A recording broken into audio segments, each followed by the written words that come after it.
Quelques jours après le décès d'Idia, à Tinrir, mais aussi à Rabat, Casablanca ou Beni Mellal, des centaines de personnes se réunissent pour faire part de leur émoi et pointer du doigt le ministère de la Santé et les responsables régionaux.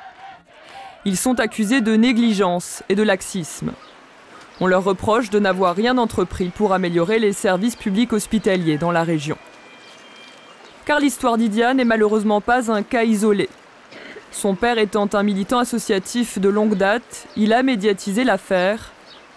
Mais des dizaines d'autres drames similaires ont lieu dans le plus grand silence.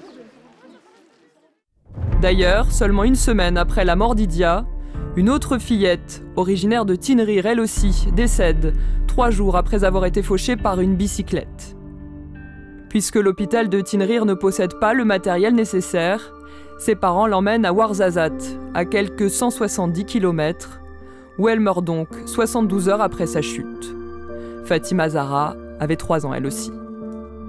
Des histoires individuelles tragiques qui illustrent un problème plus large, le manque d'infrastructures dans des zones qu'on pourrait qualifier de déserts médicaux.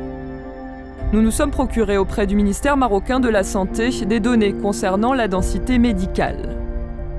Selon les derniers chiffres datant de 2016, on compte en moyenne, sur l'ensemble du territoire, un médecin pour 1389 habitants.